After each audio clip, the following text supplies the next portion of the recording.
Steve Young reports on a new kind of cocaine called crack.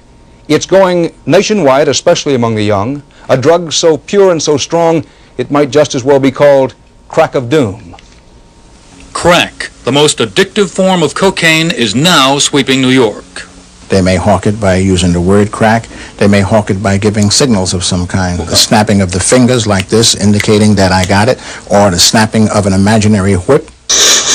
Compared with powdered cocaine used for sniffing, crack is 4 times as strong, purified by a process called freebasing.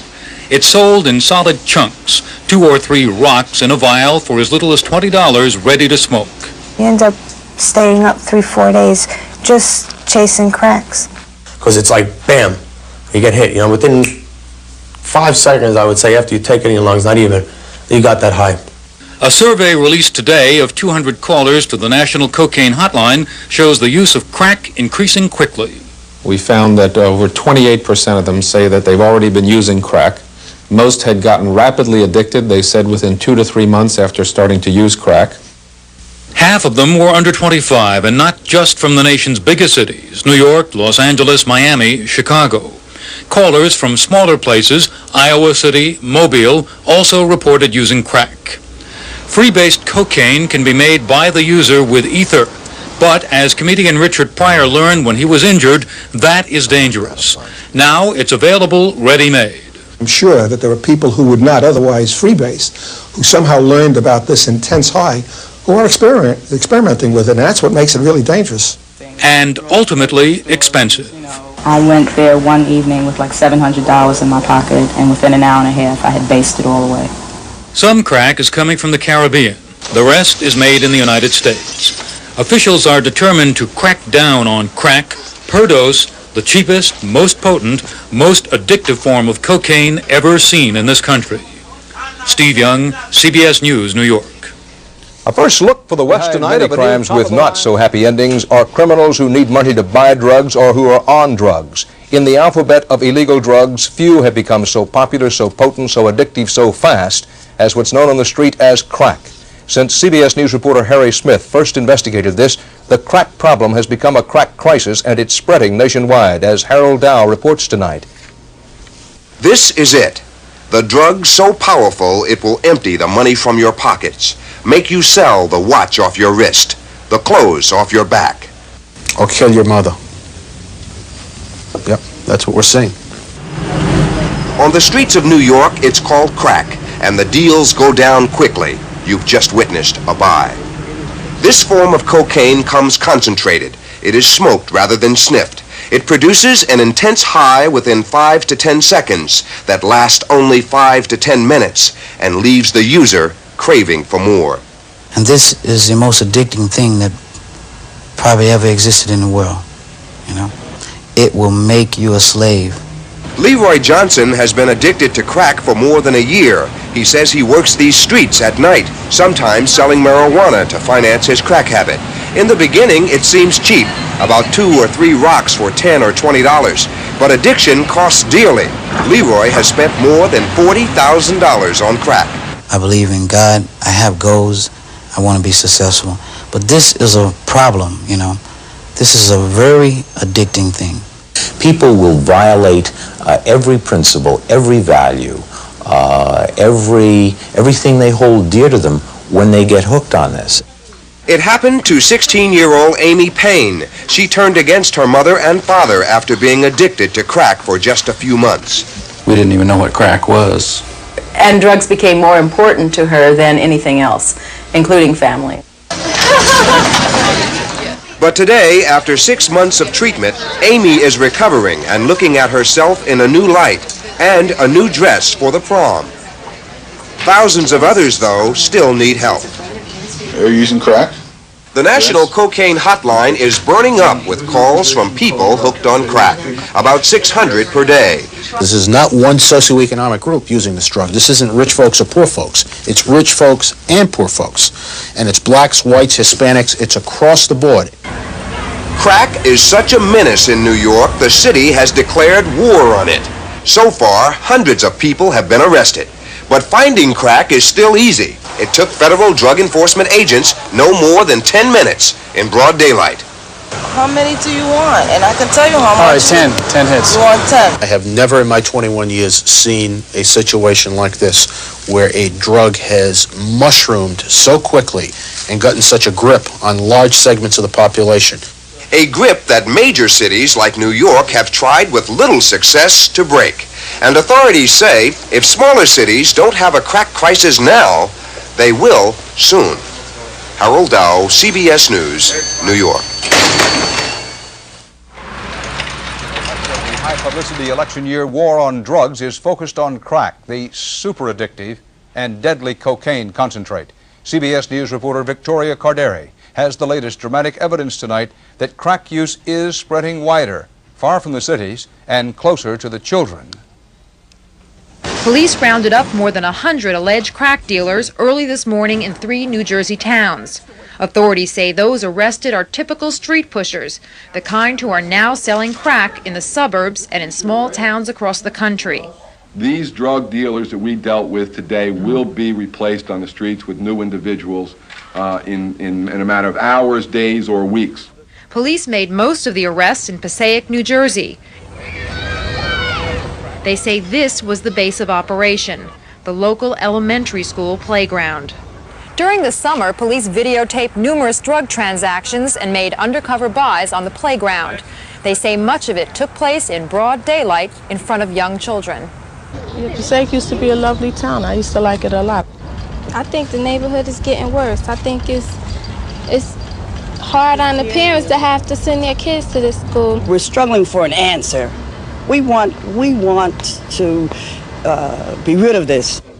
And so does law enforcement, which is tracking the near uncontrollable spread of crack from the cities to outlying areas, like this tiny South Georgia town.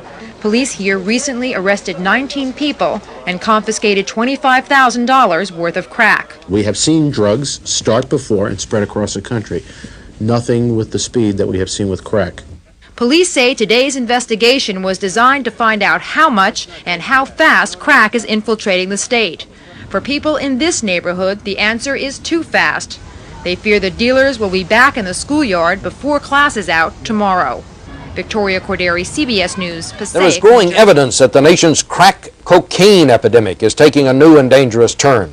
Some of those violent street gangs from Los Angeles are now trafficking in drugs in cities far from their own turf. We have a report tonight from Bob McNamara. The cuffs, the cops, the guns, the plan an all too familiar one. It's another night, another crack raid. But this is not New York, Los Angeles, or Detroit. This is Oklahoma City.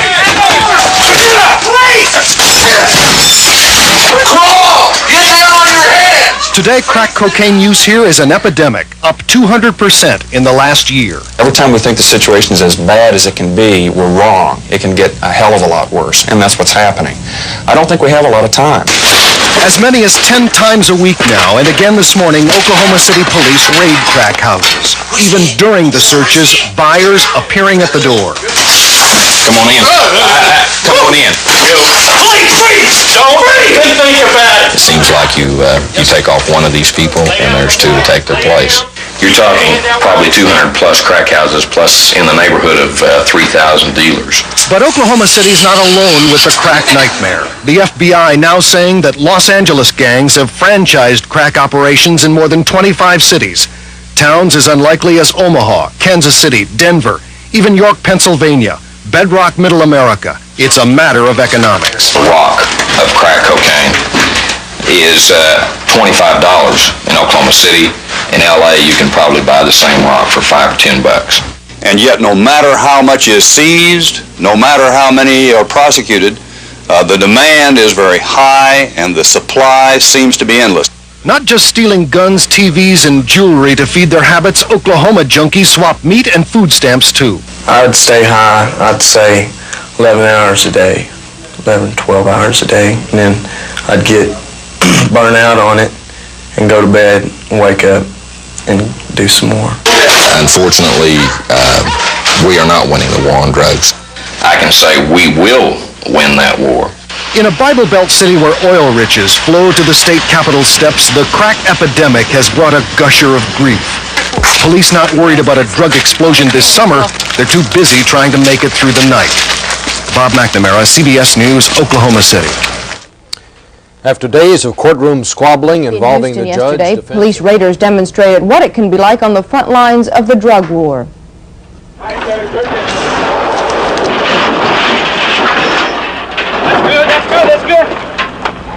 The raid was on a former nightclub now being operated as a so-called crack house. Police say before the raid, undercover cops made buys of a smokable form of cocaine known as crack. Some news in brief. For 2 hours last night, many Americans experienced 48 hours on Crack Street. That was the name of a CBS News special report about a new epidemic in this nation. The focus of the broadcast was drug abuse in the New York City area, but the problem extends far beyond the flashing neon at 47th Street and Broadway. Just look at this sampling of last night's news coverage from CBS affiliate stations around the country. Well, here in Western New York, the biggest threat posed by illegal drugs comes in our own schools as growing numbers of teenagers look for a quick fix for their problems and get hooked instead. Where are they getting them from? Good friends, brothers, sisters, sometimes even parents. And where are they getting the money from? Stealing. If you've got the cash, I've got the product. That was my way of doing business. I didn't have any prejudices about who I dealt with.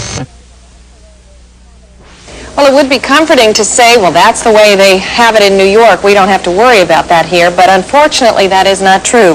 Reporter Hilda Bryant has been reporting on the growing crack or rock cocaine problem in Seattle for more than 2 months. This is just one of dozens of rock houses that have invaded Seattle neighborhoods. And rock house neighbors are angry. I have 6 children. I can't even let them come out and play in their own front yard. There's so many drug addicts up and down the street. Crack is a powerful derivative of cocaine, and Columbus police told Jerry Revish it is growing in popularity within drug circles around town. We're finding most of it right now at the present time in the inner city, but we are also starting to find it up into the jet set areas, up in the 161 and the flashy nightclub areas. What is the drug problem here in the Valley? Ben Trevino answers with this live report. Ben?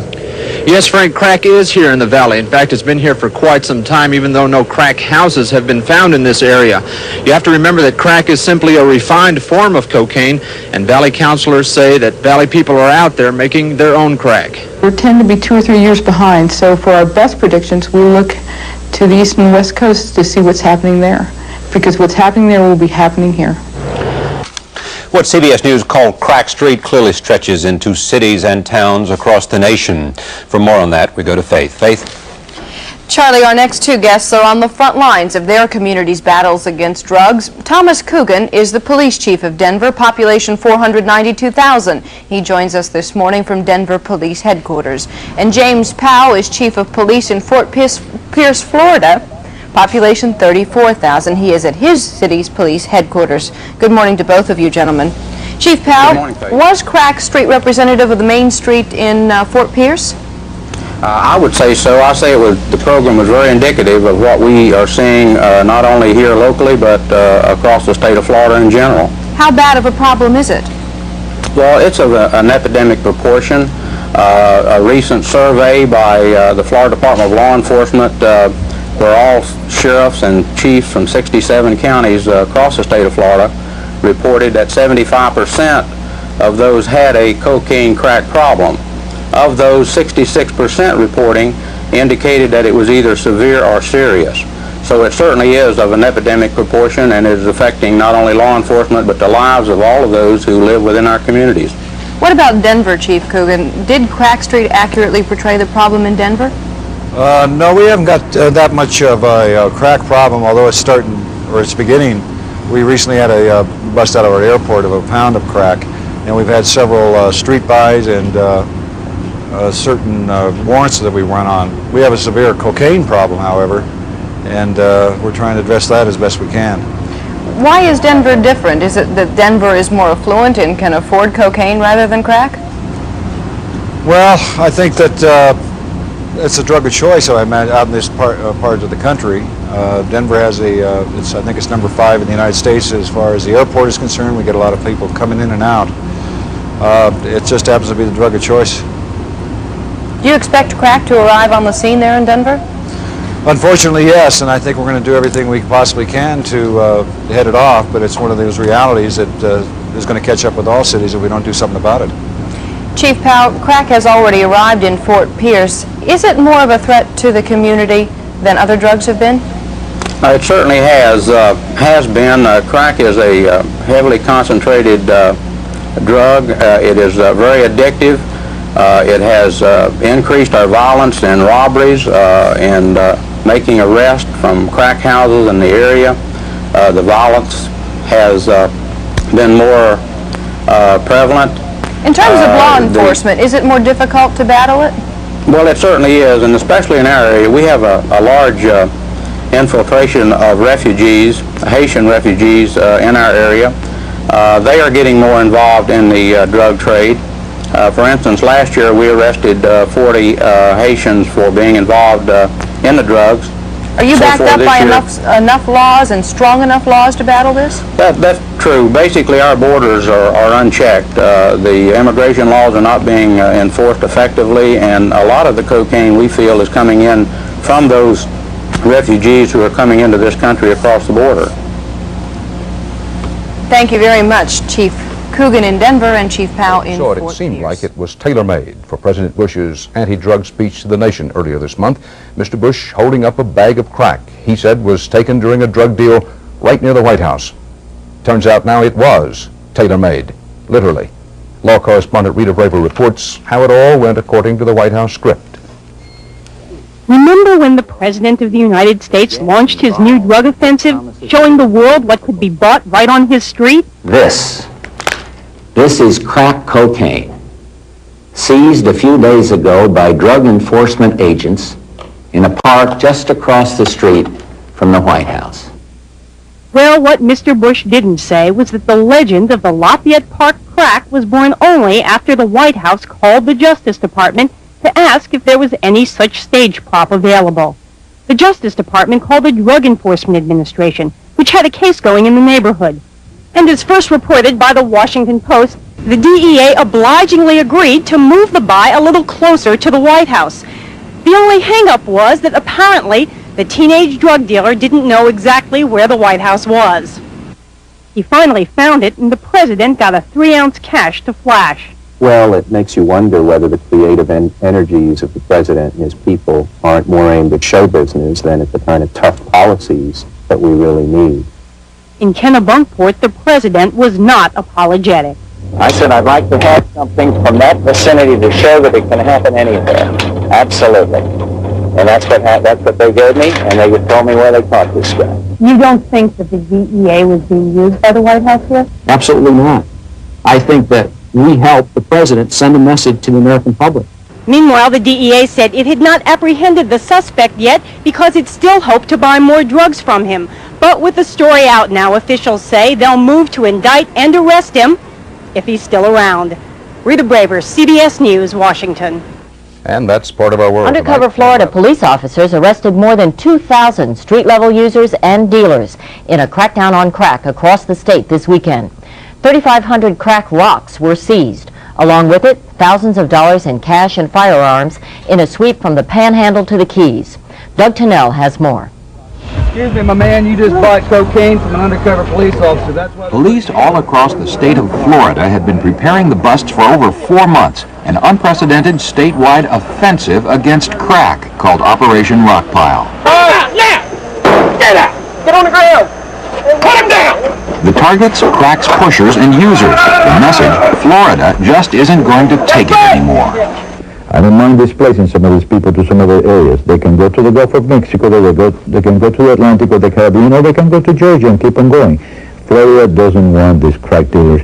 We don't want our children to be hurt by these folks anymore. But some community leaders here say that all the high-profile police drama of the last 48 hours hardly puts a dent in a crack dealer's business.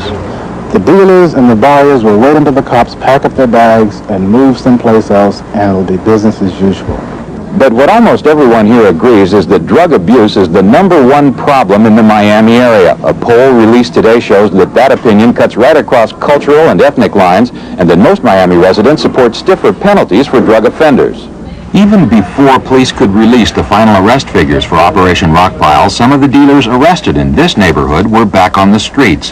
How many of the guys you arrested last night are going to be back on the streets next week? Well, depending on plea bargains and, bond and released on their own recognizance and first-time offenders, you're looking at about probably 75% of them. In the impoverished neighborhoods of South Florida today, crack is still cheap and easy. It is undeniably clear the police are doing something. It is not clear that it will really work. Doug Tennell, CBS News in Broward County, Florida.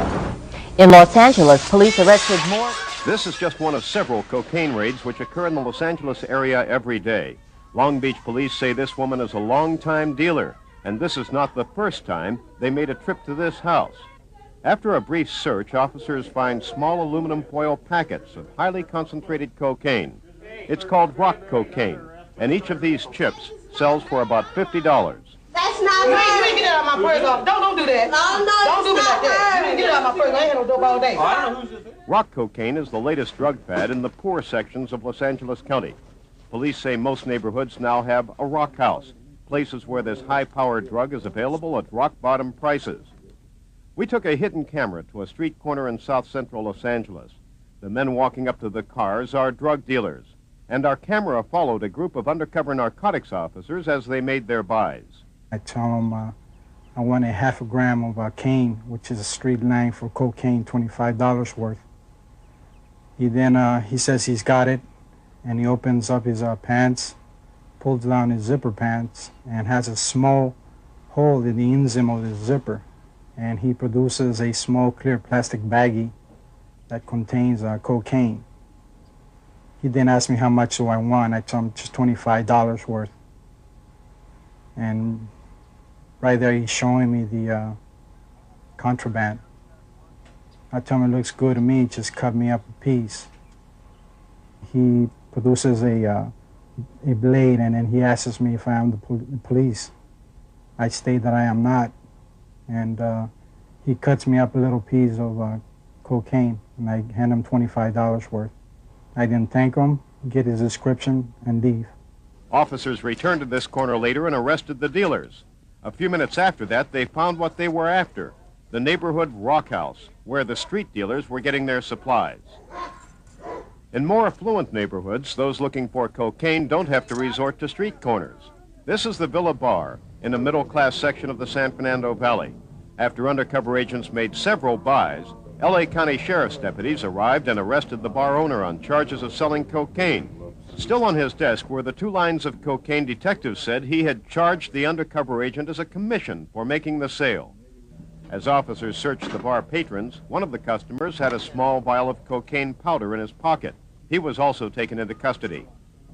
Cocaine has become the in drug for rich and poor alike in Los Angeles County. It seems like every other house, somebody's sitting on a pound of cocaine out there. It just seems that every seizure we make seems to get larger and larger, and the amount of people we arrest seems to be doubling, quadrupling, and yet still we don't see any change in the street price, which seems to indicate to me that we're not having a real big impact on the problem.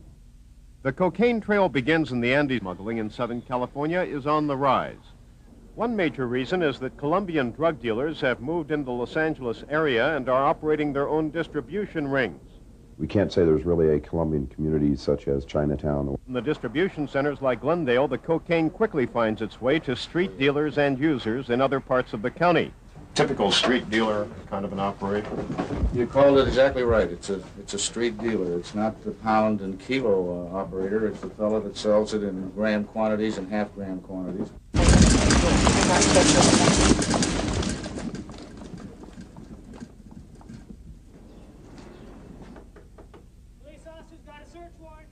Run it. Please. Right side, nobody. Right. You move. Down on the ground. Get out. Hands up. Get your hands away where I can see him. You on him?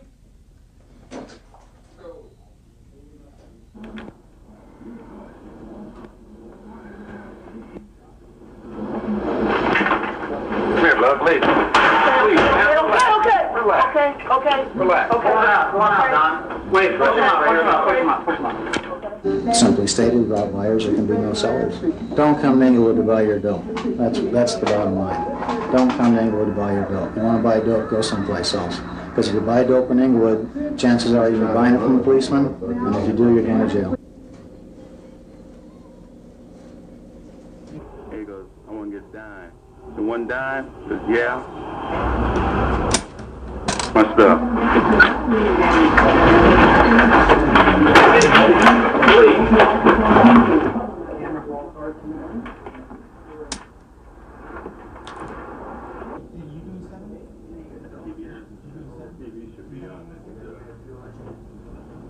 Are you the police?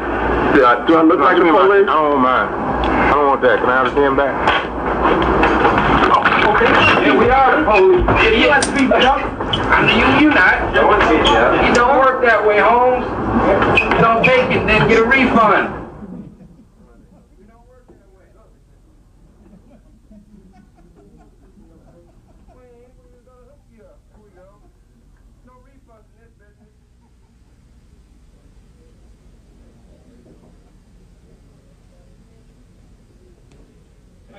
You did? They called me to work. I could. I think the important item here is you're looking at about almost 9 million doses. 9 million doses of cocaine is what 2,000 pounds relates to. That's, Bob, I think almost a dose for every man, woman, and child that lives in the county of Los Angeles. It's certainly about 3 doses for every man, woman, and child that lives in the county of Orange.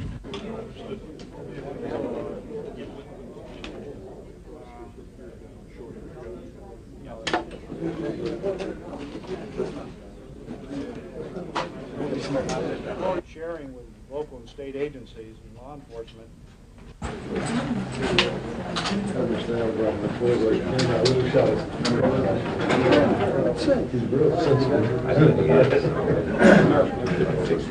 Yeah.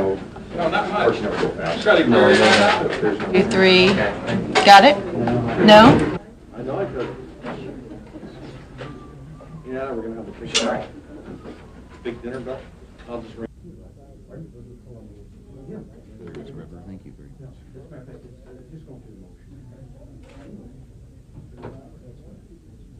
much. Anything of this size indicates that we're dealing with a major organization.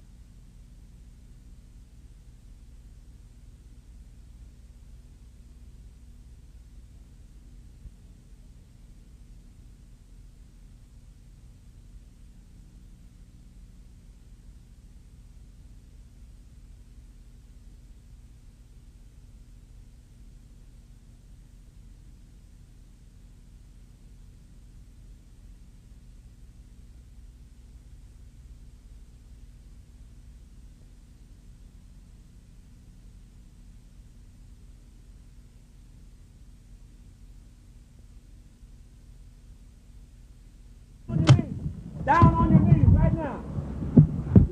Hey, get down. Get down. Get down. Get out. Get out. Get up. Hey, quit moving around. Hands behind your back. Hands behind your back. Okay, you just dropped the money on the ground right here. In the yard, there you go, over there.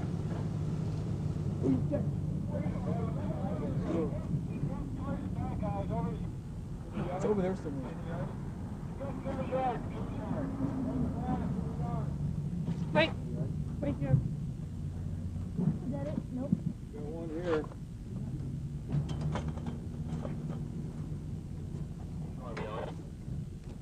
What'd you say you saw one?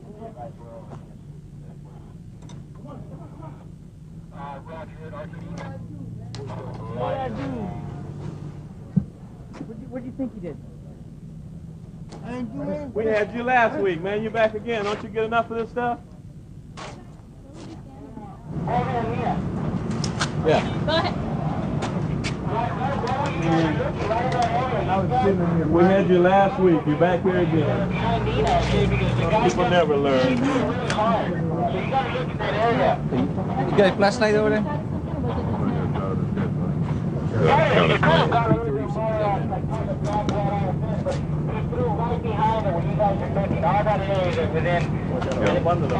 You got, right, hey Gary, right where you're at, I found a big rock, and it's got probably some more he done.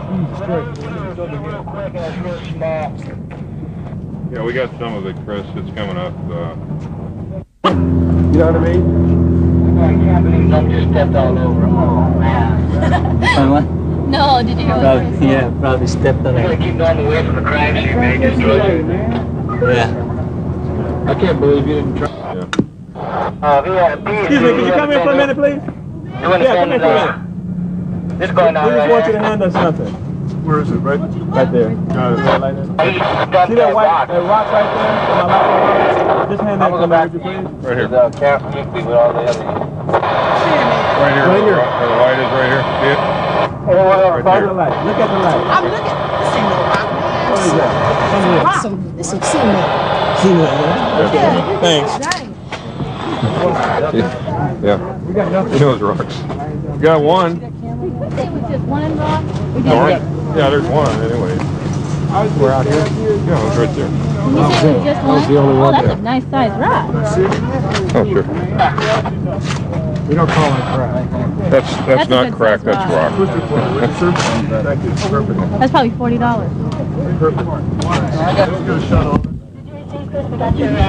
Hey, where are we taking you guys?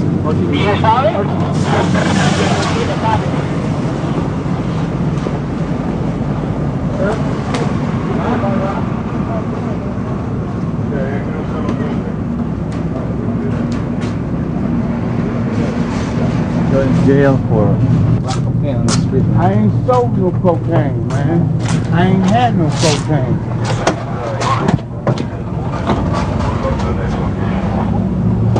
What for, man? It's my briefcase over? Yeah. Hold on. Lean over the car hood. We got pills in here. I mean, I'm guessing in that, is that correct?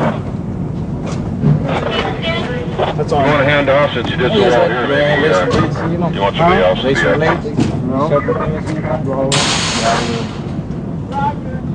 We had one in the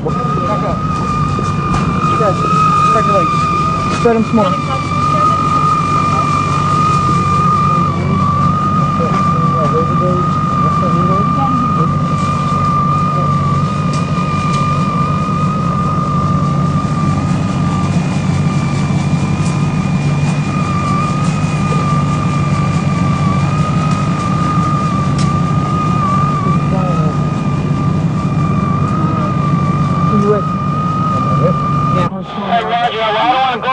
Together, okay? Over here somewhere off of, I guess, How old are you? out here on the west side. How old? We just start from Are you Shoreline then? Dennis? All right, so Who you with? He said he doesn't. Who you with? Who you with? He used to be a Shoreline. Who you with now? He's a former Shoreline. Shoreline? Ex-Shoreline. Retired.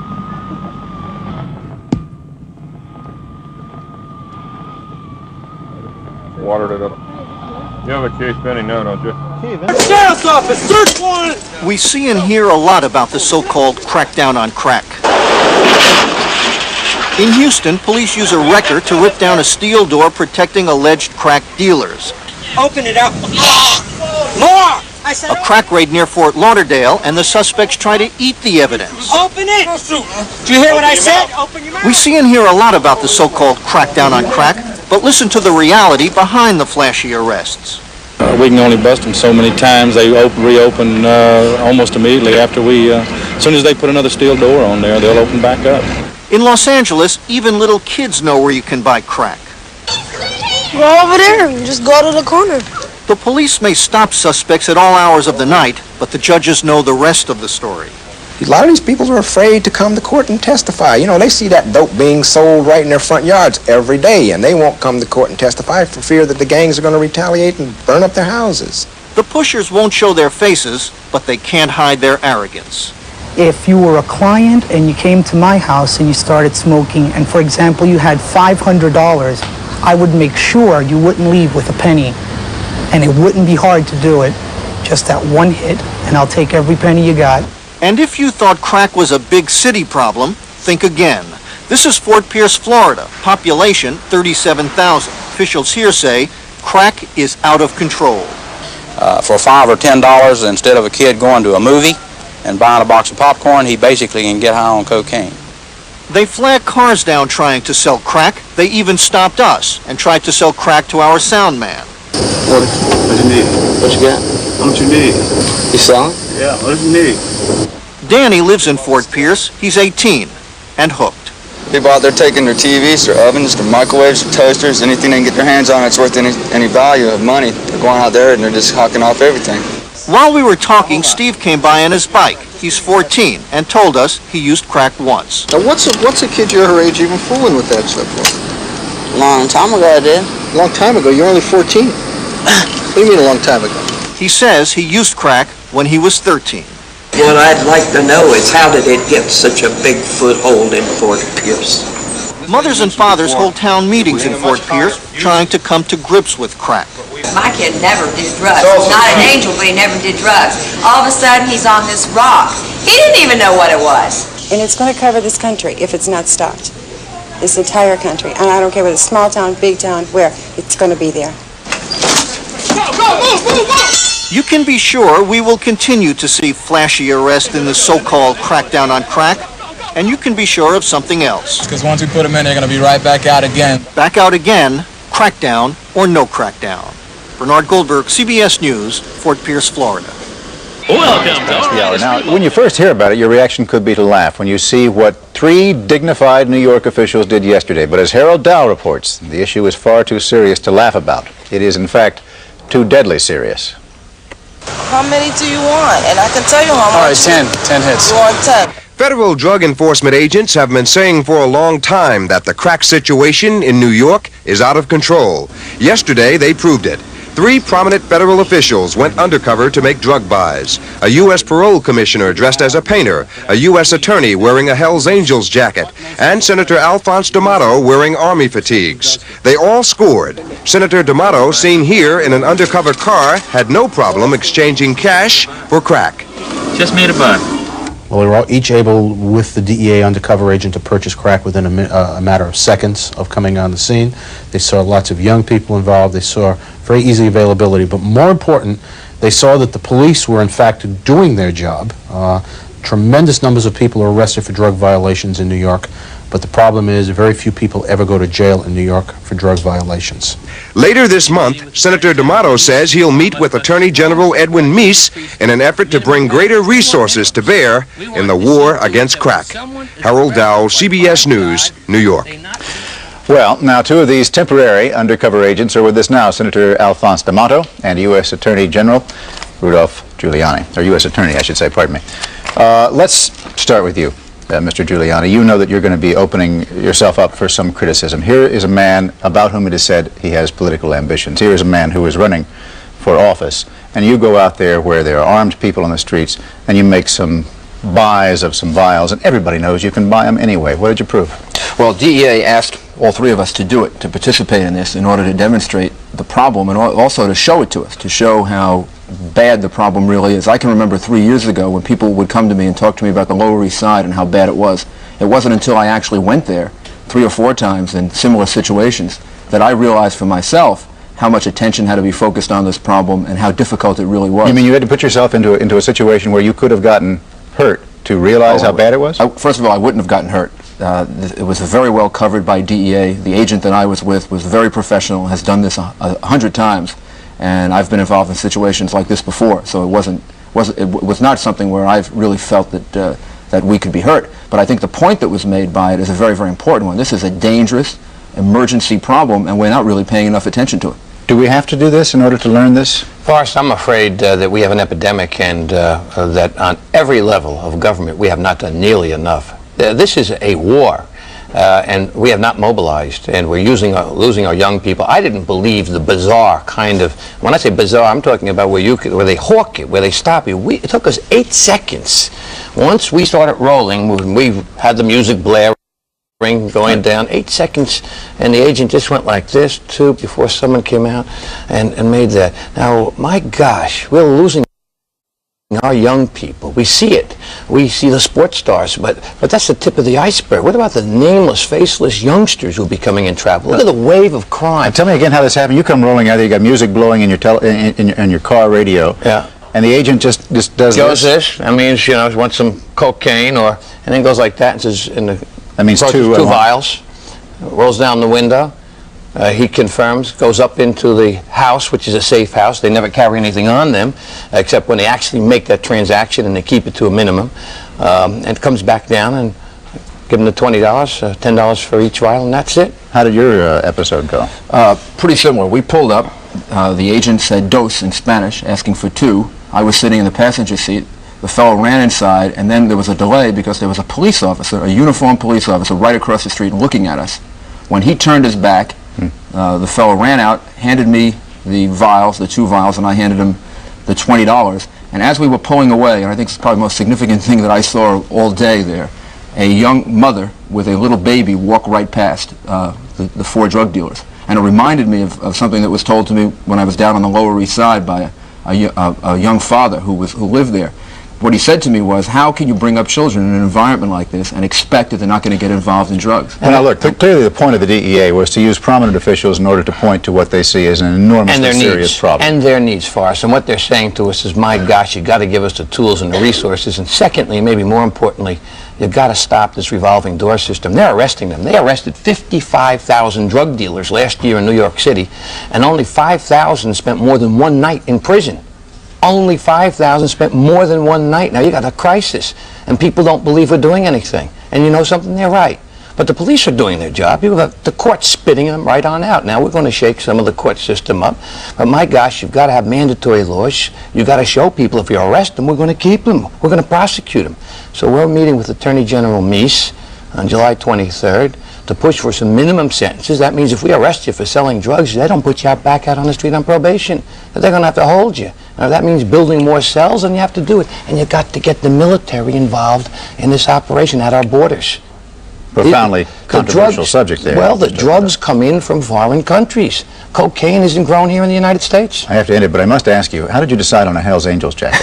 I didn't. There were, when we got there yesterday, I thought I could go out and do it in my suit. They decided that maybe our faces were too well known to do that, so they got a Hell's Angels jacket for me. Cleanest cut-looking Hell's Angels I've ever seen. My shirt was actually open when we were out there. It looked a little different out there. Gentlemen, thank you very much for coming by this morning. 23 minutes Police past the hour. chiefs are warning of a huge increase in the use of the highly addictive cocaine-based drug crack. They say their fears borne out by recent statistics. In 1988, seizures of cocaine showed a 30-fold increase on figures from 10 years ago. And for the first time, the figures ahead of seizures of heroin. Police are worried that this trend follows all too closely the experience of America, where the use of crack is at crisis levels. Tuesday's raid on a Midlands pub brought home the growing menace of crack on Britain's streets. The police have warned the trouble that followed could happen more often as they step up their fight against this highly addictive drug. As the number of users goes up, the police and counselling agencies are turning to the United States for advice. There, crack has become a national crisis. Drug agencies admit the scale of the problem was misjudged, and then it was too late. Police from the Midlands have already been on a fact-finding tour to Miami.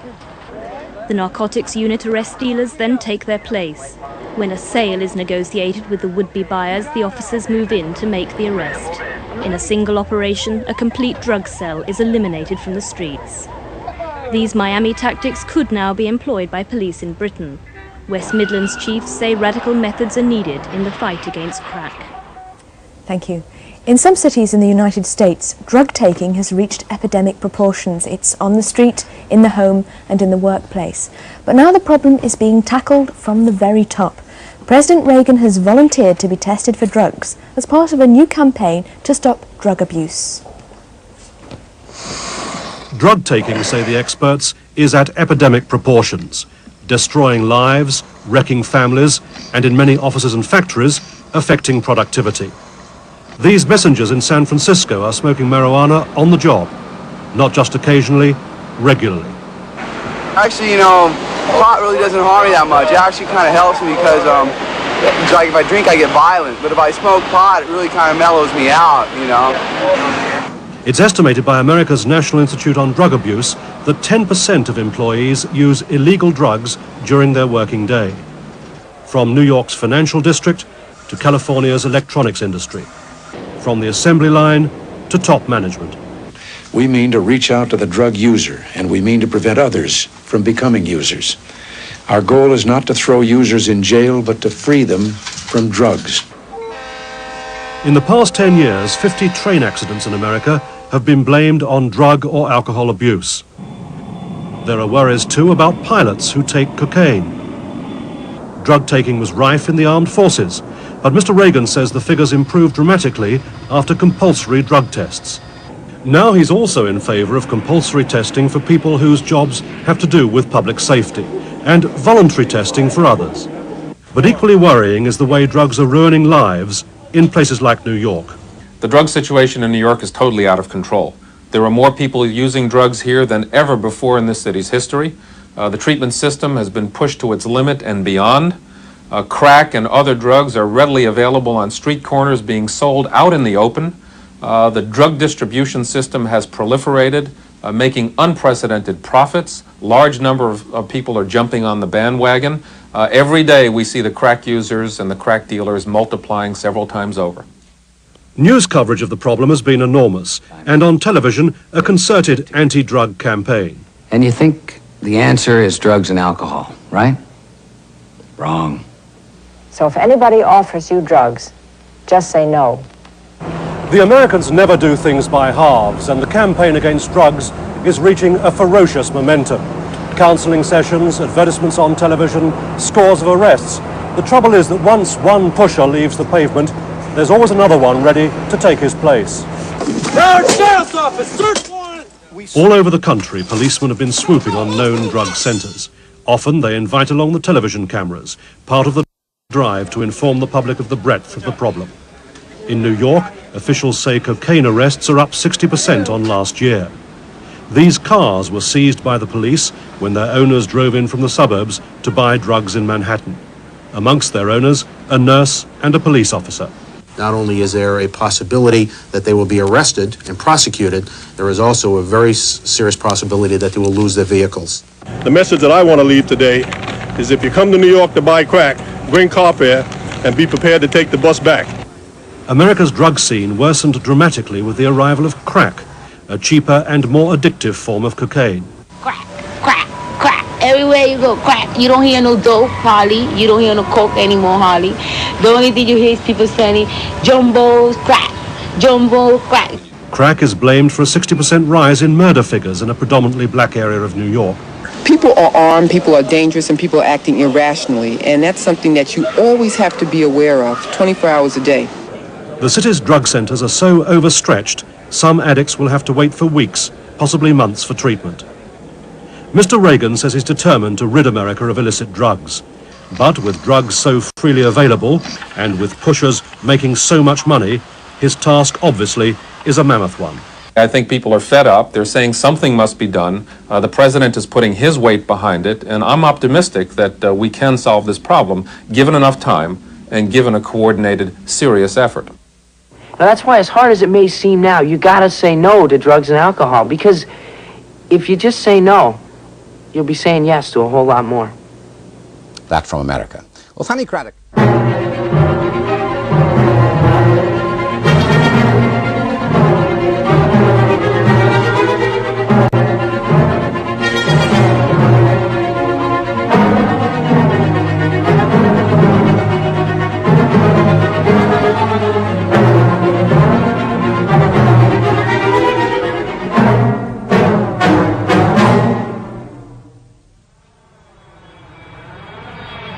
In the war against drugs, the Virgin Airways flight from Miami on the 23rd of March was a disturbing omen. It was to provide evidence that American crack dealers, known as the Posses, are trying to extend their empire to Britain. Its passengers included a young American girl from Kansas City called Twyla Wilson. Hello, where's the travel from then? Miami. At Gatwick, customs officers became suspicious of her nervous manner. Despite her protests, they insisted on a body search. The officers found over 2 kilograms of cocaine on her body, wrapped inside a stocking and under a swimsuit. Twyla had been due to deliver the cocaine to a man she was to meet that afternoon at the Strand Palace Hotel in the heart of London. She agreed to keep the rendezvous. She took 2 phone calls from men who called themselves Johnny and King Kong. Her nerves made them wary. As customs officers lay in wait, Twyla's contact finally arrived. But seconds after she opened the door, he ran away.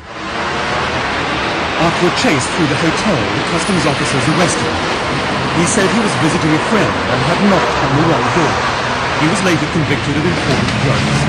But Twyla's visitor was no ordinary cocaine smuggler. American police have told Panorama that the man customs caught belonged to the Waterhouse Posse, one of the most powerful gangs behind the crack epidemic in the United States. He was Melvin Rowe, now serving 15 years in a British jail. This is the cocaine that Melvin Rowe tried to import into Britain. It's worth over £250,000. But cocaine is also the raw material of crack. If the shipment had been converted into crack, it could have been sold on the streets for twice as much. Rowe's abortive mission and other evidence Panorama has obtained support the claims of American law officers who say the crack dealers will now try to target Britain. Those warnings have led the British government to call crack a spectre hanging over Europe, but they have also provoked scepticism and controversy. The alarm over crack was raised by Robert Stutman, the American government's top drugs officer in New York. Last April, Stutman gave a confidential briefing to British chief constables. He warned that crack had turned parts of New York into a battle zone. He claimed that Jamaican gangs, known as the Posses, could bring crack into Britain. We too, he said, could have a crack epidemic within 3 years. Unless Great Britain is A, incredibly lucky, or B, deals with this issue early on before it becomes a major issue, then the use of crack will become a major drug of abuse in Great Britain. I have personally no doubt about that. This is probably the only issue in the world, the danger of crack, that you can't over-exaggerate. I don't care how wild your Fleet Street newspapers get, or our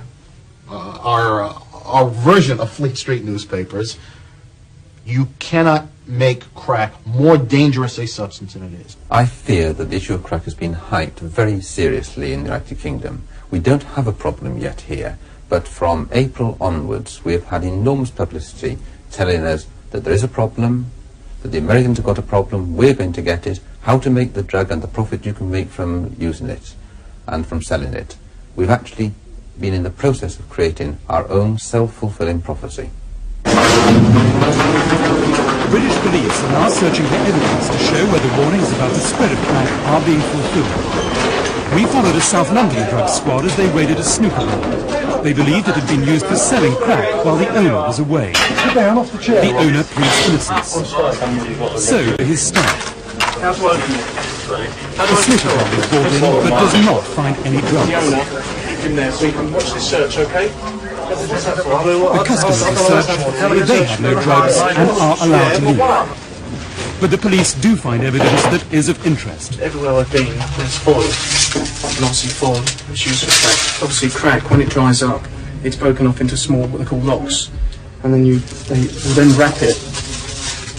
You'll tear off a very small piece, and you'll wrap the rock into the foil, and that is how it's sold as rocks. So, if you were cooking a chicken, you wouldn't have it. See the way that's gone like that? If you're cooking chicken, that wouldn't end up like that. Detectives find evidence that crack has been used as well as sold. Well, basically, these are implements that are used in smoking crack. You see there's still evidence of burning on this, and the water there. And the crack would be inhaled through here as a form of pipe, basically. So there's obviously more evidence to suggest that obviously there was quite a lot of dealing and usage going on here as well. Police have become suspicious because so many people were visiting the hall. But since his return, the owner has tried to discourage customers who he believes were looking for drugs. Well, they must have been looking for drugs. That's why, we just got rid of them. It seems police have arrived after the dealers have left. Though as the search goes on, the police are concerned by their next find. 4 shotgun cartridges. Well, I have to tell you that you're not obliged to say anything unless you wish to do so, but what you say may be put in writing and given in evidence. Have you ever touched those shotgun cartridges? Never. Okay. The owner and all the staff are arrested, but later they are all released. We've been watching these premises. There's been drug dealing going on, specifically in crack. We've come here tonight. I think the owner's been trying to clear it himself. A lot of people have been turned away. There's the evidence up there you've seen for yourself of usage, and I didn't like the idea of finding shotgun cartridges there, which tended to suggest the violence that's associated with crack dealing. What concerns the police about crack is not the quantities they are finding, but the increasing number of seizures. By the end of last month, there had been 75 seizures of crack this year, less than 1% of all drug seizures. But that is 3 times as many as in the whole of last year. We've found crack on quite a small scale at the moment, pocketed around London. It's significant in as much as it is around various parts of London, and indeed it's in other cities up and down the country. But the large amounts we are not finding, nor do we expect to find. It's the numbers, the quantities of seizures, rather than the quantity seized. This drug taker is using cocaine powder to make his own crack. You purify it. That's what you're doing, really. Get in the base, cocaine. The pure cocaine. To warn other potential users, he offered to show us the disturbing after effects of the drug. David's story shows why a drug found in such small quantities has caused so much controversy. In this form, cocaine can easily be smoked. For most users, crack is a relatively new product. Medical experts are still debating its exact effects. But crack is known to reach the brain almost instantly. An instant high. Crack increases the flow of dopamines, chemicals which cause pleasure. But within minutes, David's supply of dopamine is severely depleted. So his brief high is followed by a depression, which makes him want more drugs. You come down with a bang, and then you just get very edgy. Paranoia. You can spend everything, sell everything, and just to have that few-minute high. But there is disagreement between American and British experts over whether crack is uniquely addictive.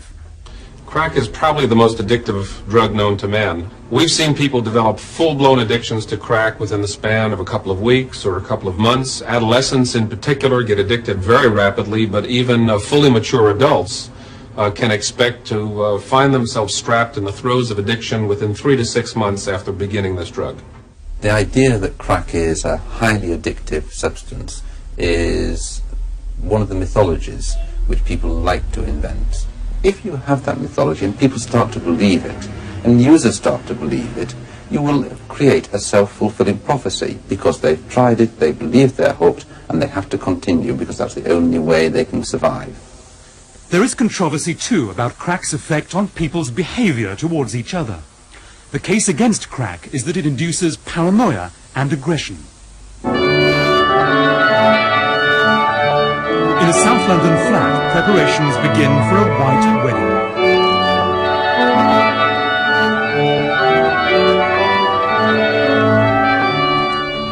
This place in which you are now met has been duly sanctioned according John and to Louise are both for in the their early celebration of 20s. marriages. They are more than usually devoted to each other. Now, would you take the bride's ring and place it on her finger, please?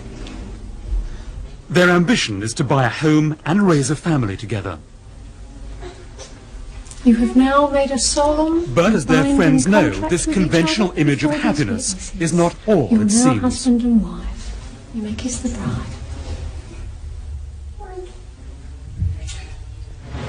John and Louise regularly use crack.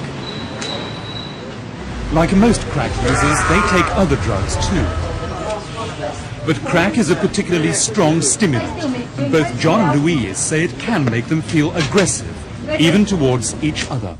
With me, with the crack, that's why when I'm on it, I don't like to be around too many people because I just feel like killing. Because of the paranoia. Killing? Not actually. You just feel like getting hold of them and just squeezing them so hard, just so that they're quiet. The times that I've taken it, I do get this overwhelming strength inside me where I know that I'm fearless, do you know what I mean? And I can become violent. I haven't actually experienced being violent, but I know that aggression's inside me. So actually, if I did flip with someone, then I know I could hurt them. At their wedding reception, John announces that whatever problems they may be facing, he and Louise are going to have a baby. I'd just like to make a toast for our baby that will be born, hopefully, February. So cheers, Louise. Thank you. But taking crack during pregnancy can, like other drugs, lead to miscarriages or harm the baby. I'm doing wrong. I'm putting this baby's life at risk, and it's not even born yet. I don't want my baby to be born a crack addict or any kind of addict. I just want my baby to be born and be healthy. I feel powerless, you know, because sort of like I'm not in control of my addiction anymore. My addiction is in control of me. John and Louise's crack habit has also forced them into crime. At £25 for a single rock, crack can cost them hundreds of pounds in a day. I have to go out and I have to thieve, shoplift, rob from cars, you know, anything really. Because with crack, you do reach an all-time low. You know, your desperation comes so quick. This looks very much like a typical kitchen that we're finding where people are using crack, making crack up. In a make-believe crack house in London, Scotland Yard officers film a video. A couple of heat sources here. Their aim is to help fellow officers recognise crack use if they stumble across it. Pieces of foil cut into small squares. In Britain, crack abuse is still hard to detect, but the increase in seizures and concern about addiction and crime have led top policemen to visit the United States to study the spread of the crack trade there and how it can be prevented here. Our reason for concern about crack is that we've listened carefully to what the Americans said. They had no crack problem, seemingly, until 3 years ago. It then took off like a bushfire, according to them, and has spread to 49 of the 50 states of America. Now that, if it comes this way, is most concerning. The heart of that bushfire is New York and inner city neighborhoods like the Bronx. The man inside this ambulance has just been thrown out of a crack house and left for dead on the pavement. What's your name? The instant rush of crack is almost too much for his heart. He's taken to Lincoln Hospital, one of some 3,000 crack victims who this year will end up in New York's emergency wards. The number of drug abusers generally in America is falling, but crack is cheap and its use now widespread. 25 times as many users are admitted to emergency wards as 4 years ago. Doctors, fearful addicts may become violent, are often forced to tie them down. The crack effects are still in his brain, so he's acting very bizarre, and the reason they restrained him and they tied him down is so that if the crack ever does wear off, he might possibly become violent and hurt somebody around him.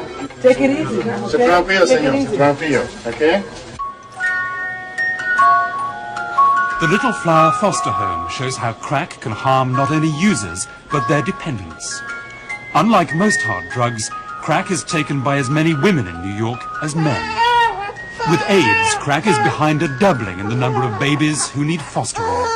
They're so young, you know, they're newborns, they're only little babies, you know. The children are actually born addicted. You can see their little bodies that they're going through the anguish of throwing the drug off. It takes them maybe 4 weeks before the last traces of cocaine will leave their system. Now the babies are looked after by foster parents instead of by their natural mothers. They have a child, some of them. They walk out of the hospital and never look back. Some of them we've never been able to find. They just lost some of our most basic instincts. They lose. The drug is more important than anything. The drug is a thief. It steals them. It steals from them their desire to take care of their own child, their own kind. It's so unnatural. But the most poignant symbol of New York's crack epidemic is the cargo of the Hart Island ferry. For over a century, this desolate island in the East River has been the resting place of those who have no name or whose families cannot afford a proper burial. The smallest coffins, unloaded by convicts, are those of babies, many still born. In 2 years, the number of babies buried here has risen by over 300 a year. Officials at Hart Island blame AIDS and crack. It bothers me. Up here, when these babies come up here, they're putting boxes in pine boxes, and most of them never had a breath of fresh air. As soon as their mother delivered, it was all over for them. They never had a chance at life. What has crack meant for the babies who are buried here? Automatic death.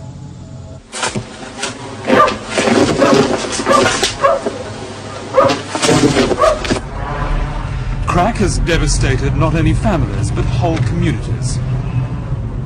Nero Graham, who supervises ambulance services in the Bronx, drove us round his neighborhood. Crack is one of the largest contributing factors causes this neighborhood to deteriorate. It used to be a nice neighborhood. Those abandoned buildings, but they use them for crack houses. As you can see, the city seals them up, they make holes in them, and they go right back into them. See them standing over there? Crack users. Alright? And as you can see, they run, they move the face. Young lady sitting over there, she knows too. 2244, post 4. What made Nero Graham's own block almost uninhabitable was the right? violence of the crack trade. Cap, won't you ask them to do the radio checks while they waiting on something? To clear his block of armed crack dealers, he has organized 40 volunteers into an unarmed block patrol. Okay, I'm going towards 182nd and Mars. The Bronx has always been violent, but it was the crack dealers who made this street unfit for children. Now Nero's patrol has driven away the customers, and the dealers have moved on too. And this end is pretty good right now. It was pretty clear. And I noticed we got a couple of blues on the corner. Couple police officers. The police help, but the dealers have not gone far. We were about to film on one more block. Don't go down this street one more block. Why can't we go down to that block behind you? That's like a crack factory. There's more drugs come out of that building, I think, than a pharmacy. So that's where our problems is coming from. Our problems is coming from that building. So what would happen if you went and patrolled outside the crack factory? We probably will be shot at. And I think actually is that we probably have someone get very hurt if they didn't get killed. These weapons once belonged to the posses, the Jamaican gangs held responsible for most of the killing associated with the crack trade. They are being fired by agents of the Bureau of Alcohol, Tobacco and Firearms, the so-called untouchables. The Bureau says the posses are the most violent gangsters they have known since the 20s. The posses use this firearm in what we have termed drive-by shootings. A random sporadic shooting, they'll drive by a store, a residence, roll the windows down, point the gun out the window, and pull the trigger. Whoever happens to be standing in front of the store, the bodega, the apartment building, the crack house, is a target for this weapon that the posses have come to like so much. Brooklyn is the heart of New York's 400,000 strong Jamaican community. It is a community overwhelmingly opposed to violent crime and hard drugs. But inevitably, it is areas like this which become a haven for the posses and are the first to suffer from the random violence of the crack trade. These girls were attacked in an apartment the posses wanted for a crack house. We were sitting there watching TV in our girlfriend's house, and the door knocked, so she went to go to the door. All I heard was because it was a machine gun who shot me. And I said, Sally, I'm shot. And by the time I couldn't even move from the door because it was a machine gun. By the time I got to get from the door, I done got shot 4 times already. Because it wasn't a regular gun that go pop. I mean, this gun was going shooting all over the place. She fell on the floor, right? I grabbed her and put her under the bed, and they was still shooting. It was a Jamaican and an American out there shooting.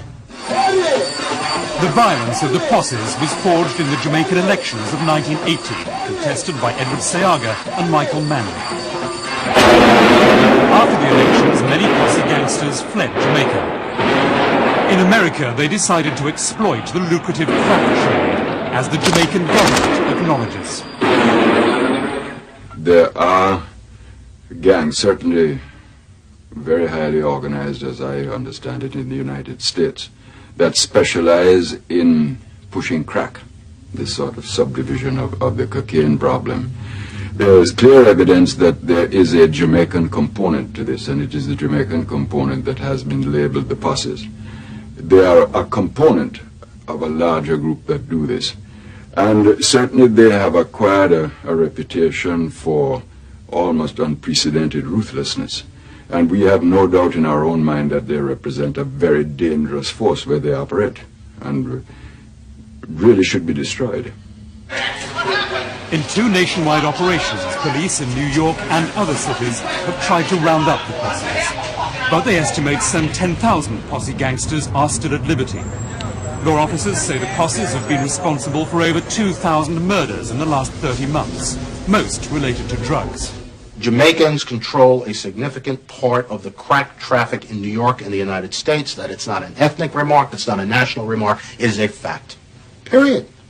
I don't know anybody that argues that. It is an absolute fact. American ghettos have long been vulnerable to gangsters. What is remarkable about the posses is that they have extended the market for crack far beyond the traditional terrain of organized crime.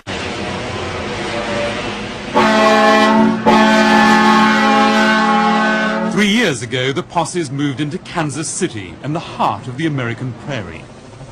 The story of Kansas City shows how the posses can create a crack market even in the most unpromising territory. Every day, the Kansas City Narcotics Squad raid one of the city's 1,000 or more suspected crack houses. Inside, the dealer is armed with a Colt 45. Most crack houses are now run by Americans, but it's the posses who created this booming market. How many raids like this do you do every week? About 10 to 12 a week. And we try to average 2 to 3 a day. Crack, police say, is the posse's product. This is crack cocaine. It's rocked up, cut in about half-gram rocks. You sell those between $30 and $50 a rock. That's a lot of crack. That's more than the average street seller carries around. They don't want to get caught with that much. The posses are gangsters, but police say they are also successful businessmen. They do everything that a good business would do. They do market research, they advertise, they provide twice the substance for the same amount of money. They give away free samples. They entice customers into their locations by giving away the product and only charging on the 3rd or 4th time. They do everything they can to establish a market for their product. We set out with undercover agents to sample the sales techniques introduced by the posses. These pictures were taken with a hidden camera. There you go, boom. The dealer asks for $20 a rock. When the agent offers only 14, the dealer offers to pawn his necklace. How much? How much more for that rope? The agent buys 1 rock and takes it to his colleagues to be tested. Man. I'm going to test it now, make sure that it's that it is cocaine. That pink turned to blue, and you see the pink up here at the top. Okay, that means that it is cocaine, crack cocaine. This is your 3rd narcotic violation in, what, 23 days? The dealer is arrested. Don't know nothing. That's obviously... What's up, Dwight? His trade is selling crack to passing cars. Dwight Dwayne Scruggs. That's my money, man. And you're not supposed to do that. You're not supposed to legal search and seizure. This is an illegal search? Yes, sir. The whole episode is a testament to the marketing techniques of street sales and crack houses introduced by the posses. That's wrong. Hey, pusher! Hey, you! Black men out here are watching you. But the story of Kansas City also shows how a community can act against crack. No more games! No more crack! We're here to take our children back! These men are marching on a suspected crack house. Respect yourself! They want to turn the posses out of town. Respect yourself! It's like the old Western days, back when about a dozen bad men come into the town, 2,000 or 3,000 people, to let them take over a whole town. All they had to do is stand up to them. Hey, pusher! Hey, you! Black men out here are watching you! Their strategy is to prevent drug abuse by heightening the community's self-respect. Here they meet an indignant response, but it is a strategy seen as a model in the war against drugs. Respect! their leader has been appointed a presidential advisor. Is crack doing our folks any good?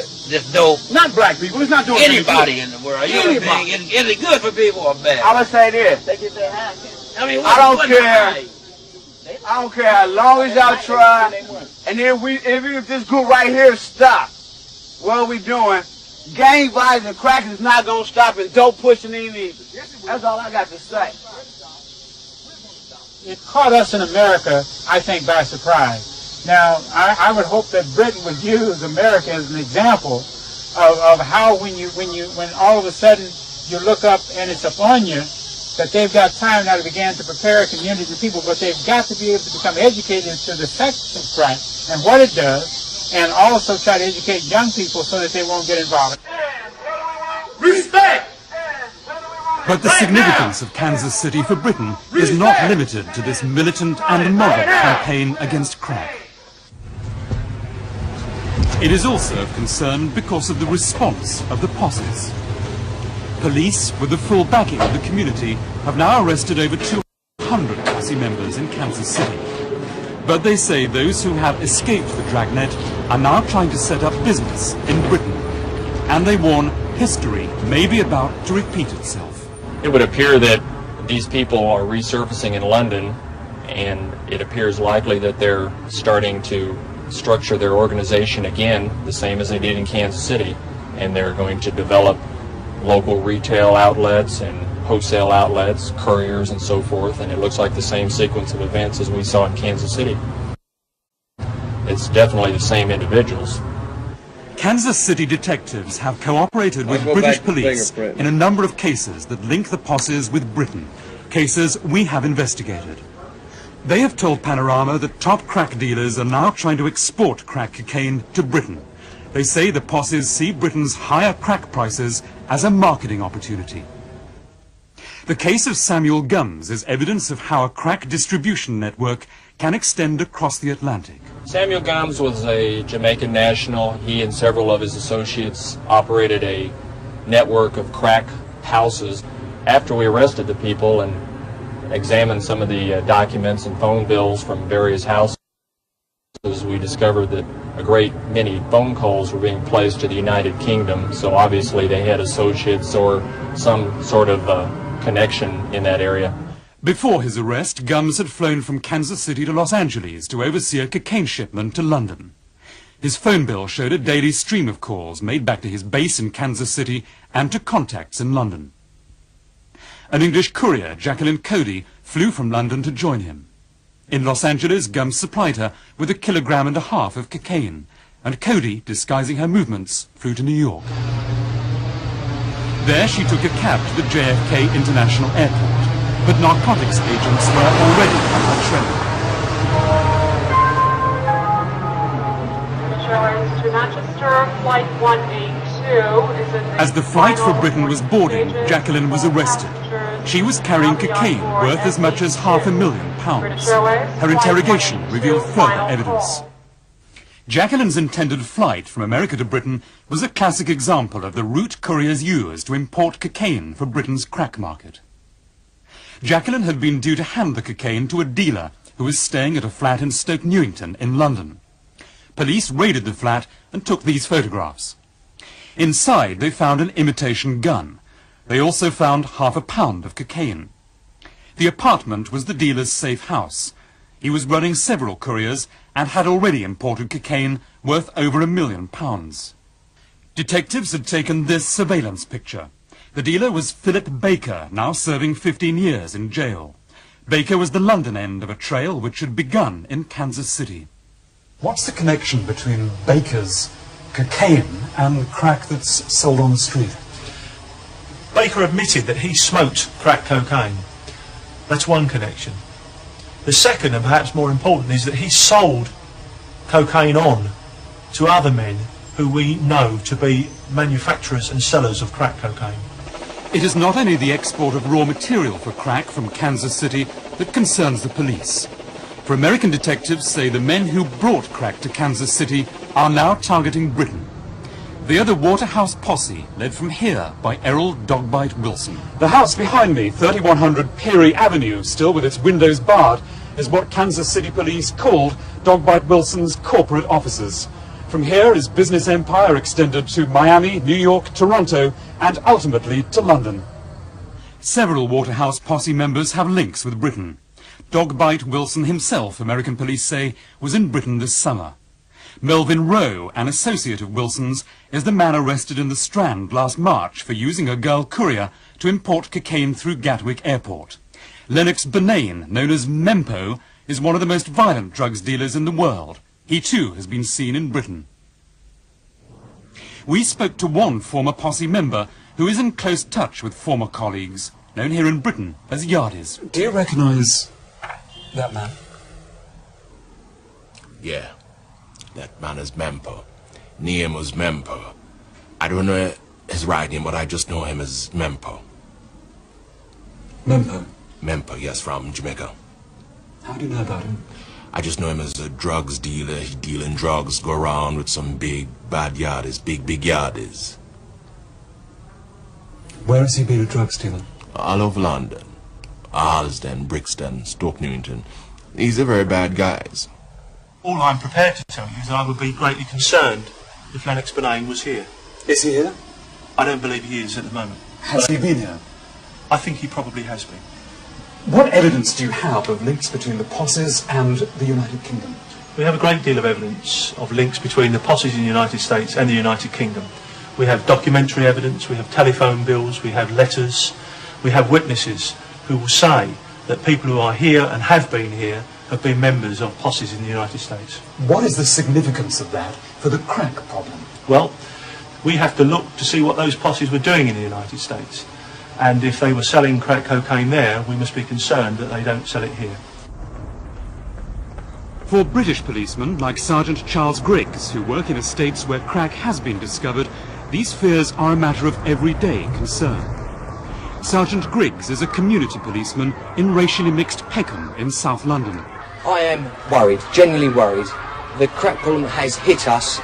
In August last year, we identified our first crack house. We watched this address and saw so much activity. There was about 40, 50 callers an hour. When we raided the address, there were 3 Jamaicans in there. 2 had just arrived from Jamaica, 1 from the Bronx in New York. It appeared to us that our estates had been targeted by these people as estates to sell crack. In Peckham, we found the black community welcomed action against foreign drug dealers. But there is concern that police are placing undue weight on a still minor drugs problem which happens to have a Jamaican connection. The social conditions which help to spread crack in America, it's widely argued, are very different to Britain. Milton Miller is a popular community leader in Peckham. It's a whole tradition of actually criminalising black people. I can only see bad coming out of it in the sense of people being victimised, stopped, searched, arrested.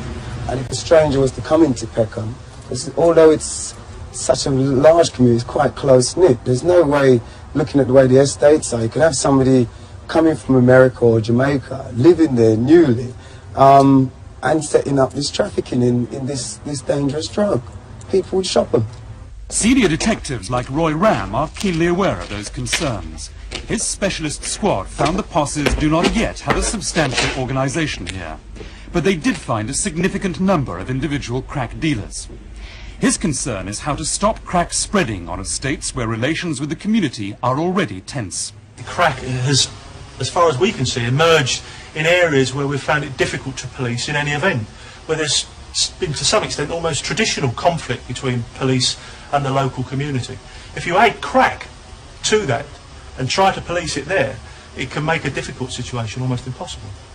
What worries me is that because it is assumed the posses are going to come into this country, the police are starting to target inner city areas of the country as areas most likely to develop crack problems. And they target in those because they are black areas, because the posses are blacks. And as a consequence of that, we see heavy policing developing, as we've seen recently in Broadwater Farm. Last month's police raid on Broadwater Farm dramatised the particular danger of crack for Britain. The fear is that such action may be interpreted as targeting the black community. preventing the good community relations, which are the best way of keeping crack out. You know that you are going to be accused of racism. I don't think I am, frankly, and if I am, then I think it's misplaced. Because we know, and there is people, or there are people, sitting in prison at the moment, white, who have been convicted of crack dealing. It's not something that is exclusive necessarily to the Jamaican origin people, but it just seems at the moment on what we found, and I say we've only found small pockets, that it is led largely by those of Jamaican origin. What I would hope will not happen is that that you begin to smear a decent community of Jamaican people here and in the United States with the reputation of what is a tiny but vicious minority. I think that any country that faces crack as a problem has to try to stamp it out.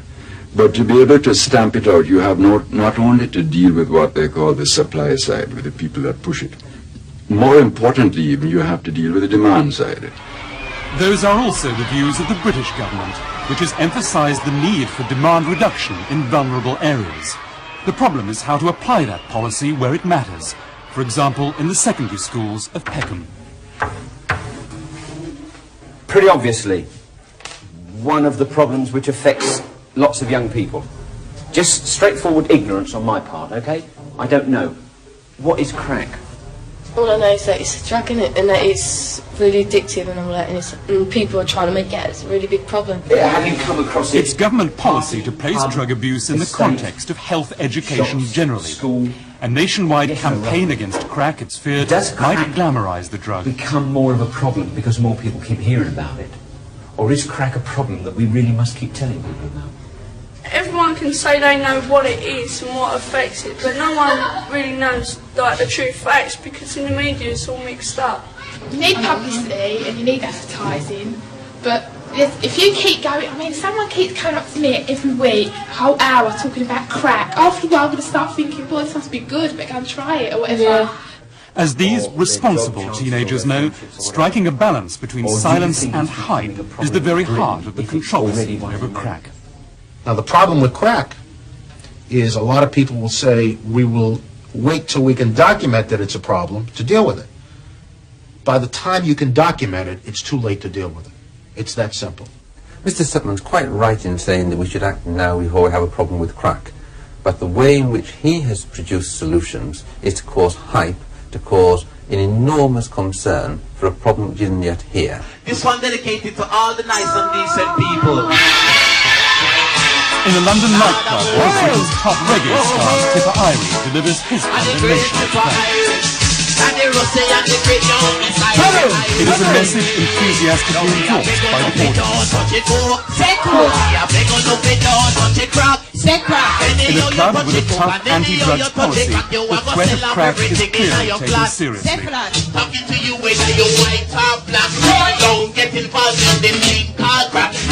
However, immediate the threat of crack may be, the only safe policy is prevention. Crack will make you sell everything in your flat. So, not touching crack, whatever you do. A crack don't make you happy, crack just make you blue. So if a man want come sell crack to you, well just turn around and say, no thank you.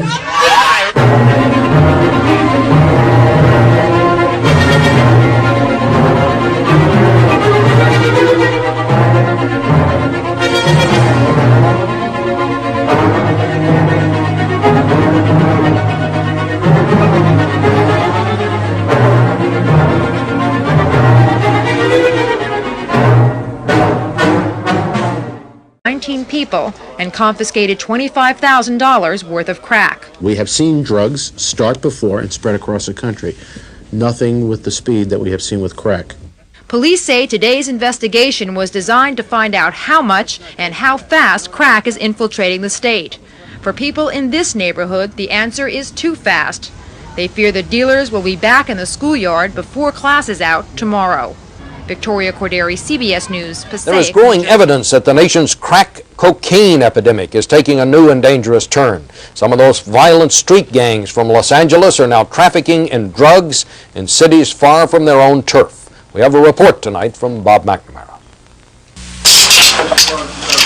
The cuffs, the cops, the guns, the plan an all too familiar one. It's another night, another crack raid. But this is not New York, Los Angeles, or Detroit. This is Oklahoma City.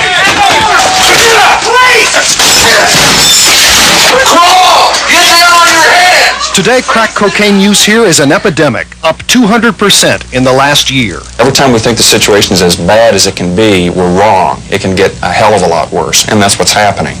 I don't think we have a lot of time. As many as 10 times a week now, and again this morning, Oklahoma City police raid crack houses. Even during the searches, buyers appearing at the door. Come on in. Come on in.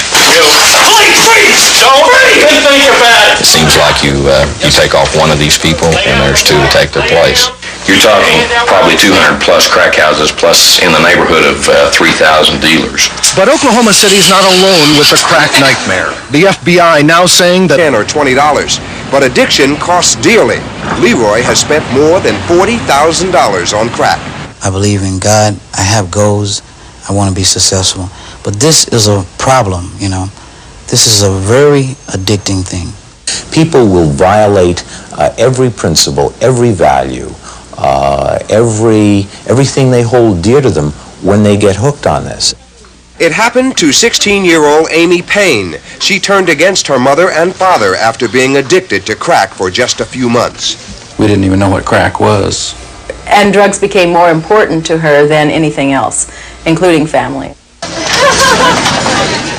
But today, after 6 months of treatment, Amy is recovering and looking at herself in a new light and a new dress for the prom. Thousands of others, though, still need help. Are you using crack? The National Cocaine Hotline is burning up with calls from people hooked on crack, about 600 per day. This is not one socioeconomic group using this drug. This isn't rich folks or poor folks. It's rich folks and poor folks. And it's blacks, whites, Hispanics. It's across the board.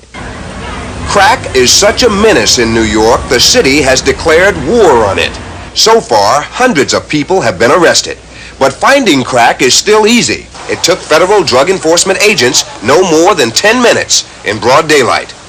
How many do you want? And I can tell you how much. All right, 10 hits. You want 10? I have never in my 21 years seen a situation like this where a drug has mushroomed so quickly and gotten such a grip on large segments of the population. A grip that major cities like New York have tried. Ultimately expensive. I went there one evening with like $700 in my pocket, and within an hour and a half I had based it all away. Some crack is coming from the Caribbean. The rest is made in the United States. Officials are determined to crack down on crack per dose, the cheapest, most potent, most addictive form of cocaine ever seen in this country. Steve Young, CBS News, New York. A first look for the West tonight of crimes with not-so-happy endings are criminals who need money to buy drugs or who are on drugs. In the alphabet of illegal drugs, few have become so popular, so potent, so addictive, so fast as what's known on the street as crack.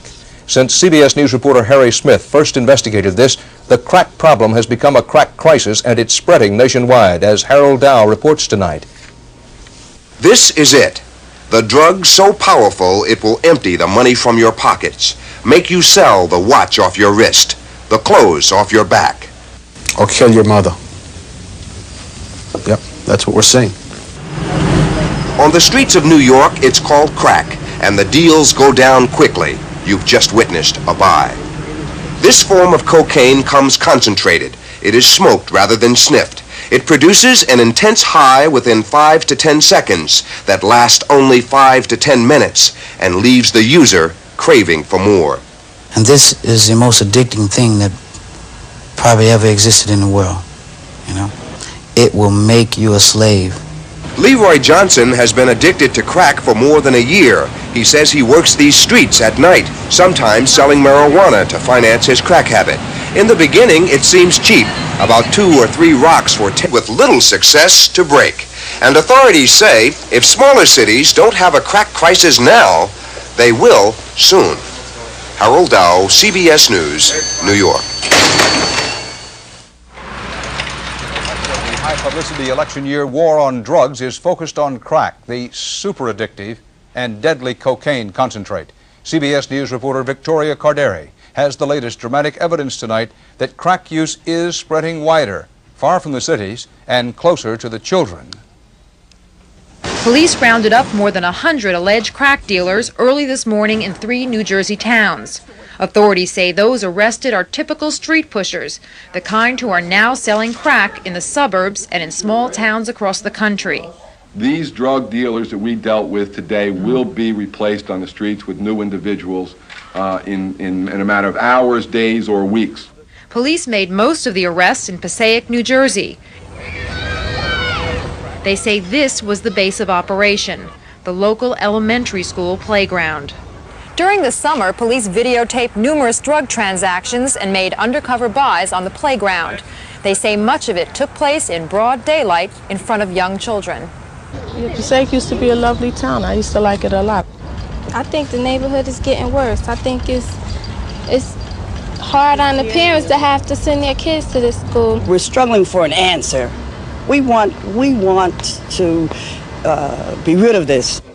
And so does law enforcement, which is tracking the near uncontrollable spread of crack from the cities to outlying areas, like this tiny South Georgia town. Police here recently arrested 9. Steve Young reports on a new kind of cocaine called crack. It's going nationwide, especially among the young, a drug so pure and so strong it might just as well be called crack of doom. Crack, the most addictive form of cocaine, is now sweeping New York. They may hawk it by using the word crack. They may hawk it by giving signals of some kind. The snapping of the fingers like this, indicating that I got it, or the snapping of an imaginary whip. Compared with powdered cocaine used for sniffing, crack is 4 times as strong, purified by a process called freebasing. It's sold in solid chunks, 2 or 3 rocks in a vial for as little as $20, ready to smoke.